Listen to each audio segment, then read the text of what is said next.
നമസ്കാരം.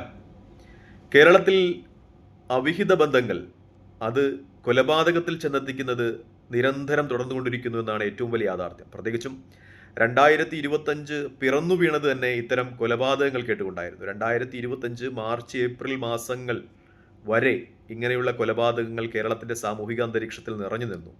അല്പമെങ്കിലും ആശ്വാസമുണ്ടായത് കഴിഞ്ഞ 2-3 മാസങ്ങൾക്കുള്ളിലാണ്. പക്ഷേ വീണ്ടും അതുപോലുള്ള വാർത്തകൾ കേട്ടു തുടങ്ങുന്നു എന്നത് വളരെ വലിയ വിഷമമുണ്ടാക്കുന്ന കാര്യമാണ്. പ്രത്യേകിച്ച് ഇന്നലെ ആലുവയിൽ ഒരു ലോഡ്ജിൽ കൊല്ലം സ്വദേശിയായ അഖില എന്ന യുവതി നേര്യമംഗലം സ്വദേശിയായ ബിനുവിനാൽ കൊല ചെയ്യപ്പെട്ടു എന്ന വാർത്ത മാധ്യമങ്ങൾ ചർച്ച ചെയ്യുന്നുണ്ട്. ഓൺലൈൻ മാധ്യമങ്ങളാണെങ്കിൽ കുറച്ചുകൂടി മസാലയൊക്കെ ചേർത്ത് ഇതിങ്ങനെ പെരുപ്പിച്ച് പ്രക്ഷേപണം ചെയ്യുന്നുണ്ട്. എന്തായാലും അതും ഒരു അവിഹിത ബന്ധത്തിൻ്റെ പര്യവസാനം തന്നെയായിരുന്നു എന്ന രീതിയിലാണ് വാർത്തകൾ ഒക്കെ പുറത്തു വരുന്നത്. പ്രത്യേകിച്ചും ഈ അഖില എന്ന് പറയുന്നത് ഒരു ലോഡ്ജിലെ വാർഡനായിരുന്നു.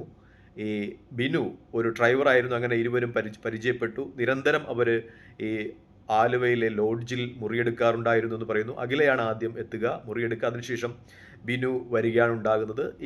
ഈ ലോഡ്ജ് അധികൃതർ പറയുന്നത് അവർ ഭാര്യയും ഭർത്താവും ആണ് എന്ന് ധരിച്ചു എന്നാണ് പറയുന്നത്. എന്തായാലും ആ അവിഹിതവും അവസാനം കൊലപാതകത്തിൽ കലാശിച്ചു എന്ന വാർത്തയാണ് ഇന്നലെ മാധ്യമങ്ങൾ ചർച്ച ചെയ്യുന്നത്. നമ്മൾ ഈ അടുത്ത മാസങ്ങളൊക്കെ എടുത്തു നോക്കിയാൽ ഇതുമായി ബന്ധപ്പെട്ട ഒരുപാട് കാര്യങ്ങൾ കേൾക്കുവാൻ വരും. നേരത്തെ കഴക്കൂട്ടത്ത് അമ്പലത്തിൽ പൂജാരി ആയിരുന്ന ആളുടെ ഭാര്യ കൊല ചെയ്യപ്പെട്ടതും അങ്ങനെ ഒരുപാട് കാര്യം. കഴിഞ്ഞ ദിവസങ്ങളിലാണെങ്കിൽ ചടയമംഗലത്ത് ടെക്സ്റ്റൈൽസ് ഉടമയും മാനേജരും ആയ വനിത സൗമ്യ എന്ന് പറയുന്ന യുവതിയും തൂങ്ങി മരിച്ചതുമായി ബന്ധപ്പെട്ടായാലും ഇങ്ങനെ കൊലപാതകത്തിലും ആത്മഹത്യയിലും പോകുന്ന അവിഹിത ബന്ധങ്ങളുടെ ഒരു നീണ്ട നിര തന്നെ ഈ അടുത്ത കാലത്തേക്ക് നമുക്ക് കാണാൻ കഴിയും. പ്രത്യേകിച്ചും കേരളത്തിൻ്റെ സാമൂഹ്യ അവസ്ഥ നോക്കുകയാണെങ്കിൽ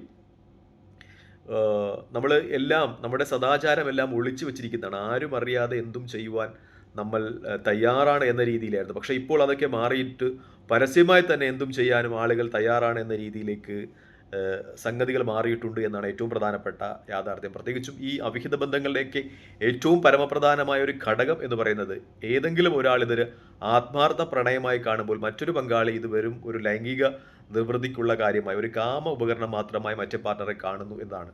ഇവിടെയും അങ്ങനെ തന്നെയാണ് സംഭവിച്ചത്. അഖില നിരന്തരം ബിനുവിനെ കല്യാണം കഴിക്കുവാൻ, തന്നെ വിവാഹം കഴിക്കണം എന്ന് നിർബന്ധിക്കുമായിരുന്നു.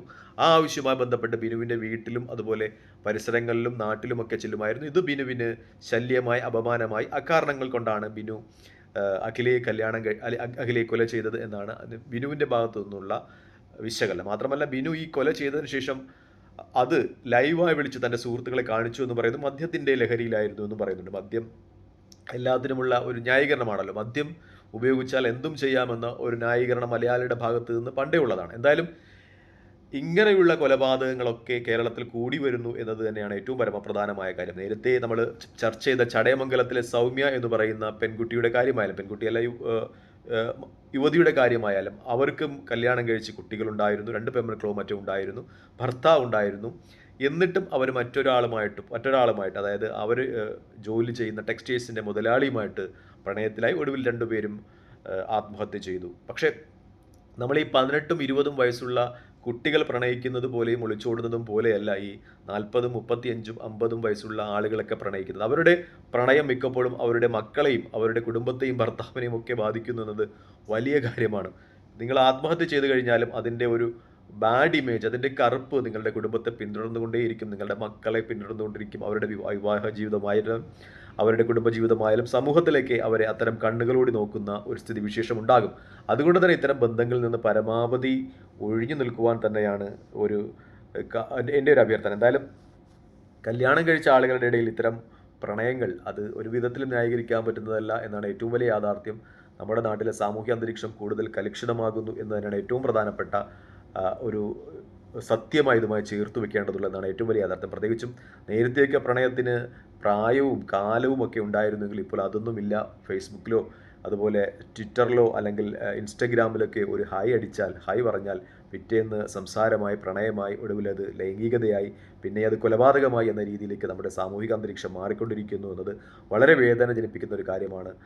എന്തായാലും നമ്മുടെ സഹോദരിമാർക്കും നമുക്കുമൊക്കെ ഉചിതമായി ചിന്തിക്കുവാൻ ദൈവം കനിവ് നൽകട്ടെ എന്ന് പ്രാർത്ഥിച്ചുകൊണ്ട് തൽക്കാലം ഈ വീഡിയോ ഇവിടെ വാങ്ങിയാണ്. വീഡിയോ ഇഷ്ടപ്പെടുന്നുണ്ടെങ്കിൽ ലൈക്ക് ചെയ്യുക, ഷെയർ ചെയ്യുക, കമൻറ്റ് ചെയ്യുക. മറ്റൊരു വീഡിയോയുമായി കാണുന്നവരെ ജയ് ഹിന്ദ്.